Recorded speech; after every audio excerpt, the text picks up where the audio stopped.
You ever meet someone so fake, so entitled, that every time they open their mouth, you just want to roll your eyes? Well, imagine this. A manager who didn't earn her job, who strutted around drunk, blasting music and acting like she owned the world. She thought she could belittle me in front of my own husband. But when the time came, I delivered the simplest, most devastating revenge by pretending she didn't even exist. If you've ever dreamed of serving poetic justice to someone who looked down on you, then stick around. This story is all about how one small, deliberate moment can flip the script entirely. And hey, if you love hearing about people finally getting what they deserve, hit that subscribe button, drop a like, and share your own stories of sweet revenge in the comments. I work in the service industry. If you've ever been in it, you know, it's chaotic, exhausting, and often thankless. But what makes it worse is when you're surrounded by people who have no business being in charge. Enter her. Let's call her Jessica. Now, Jessica wasn't really my manager. She was more like an assistant supervisor, but somehow she strutted around like she was the CEO. To understand Jessica, picture this: a trust fund kid with too much money, too little sense, and absolutely zero work ethic. When I say she didn't do her job, I mean she did nothing. She'd show up drunk, crank the music so loud the customers couldn't hear themselves think, and then start twerking in the dining room as if it were her personal dance floor. And of course, she wasn't fired immediately. Why would she be? Her best friend was the real boss. She didn't earn her job, she inherited it through connections. But karma eventually caught up. She got fired. Drinking on the job was too much even for her friend to cover up. Good riddance, right? But unfortunately, some people don't just leave your life quietly. Fast forward to months later. My spouse is a bartender. He also works at the same place where Jessica used to.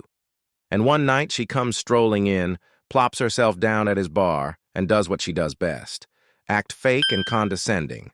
She looks at him and asks, "So, are you still with that girl you were dating?" Not my name. Not even a hint of recognition that we'd worked together side by side for a year.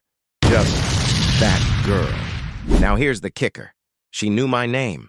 In fact, she spent more time around me than my husband when we all worked together. But to her, I was invisible, disposable, an accessory to someone else's life. When my husband told me what she said, I felt it. That jab cut deeper than I expected. Because it wasn't just disrespect, it was deliberate. It was her way of putting me in my place, of reminding me she thought she was better than me. And that kind of thing, it sticks with you. Every time I'd run into her after that, she'd give me that overly sweet fake smile. "Oh, hi, my name." Like we were best friends, like she hadn't tried to erase me from my own relationship. But I didn't forget, and deep down, I knew what she wanted most. Attention, validation, to be seen, to be acknowledged. So when the opportunity came, I had my revenge plan ready. It happened one night while I was out. I saw her across the room, the first time since that snub. Same energy as always, loud, flashy, desperate for eyes to be on her. She spotted me, of course. She never misses a chance to perform. And like clockwork, she walked up with that same fake smile plastered on her face. "Oh, hi, my name," she chirped. I smiled back. But this time, I didn't play along. Instead, I tilted my head, squinted a little, and said in the most innocent, polite voice, "Oh, hey, how's it going? I'm so sorry. It seems I've completely forgotten your name. What was it again?" The silence after those words. Chef's kiss. Her face fell. That perfect mask of fake cheer shattered in an instant. I could see the confusion, the embarrassment, the pure shock. This was a woman who lived for attention, who thrived on being remembered, admired, talked about. And I had just erased her, publicly, effortlessly, with one sentence. It was the kind of revenge that didn't need yelling, didn't need drama, just a gentle push that sent her crashing down. And let me tell you, it felt so good.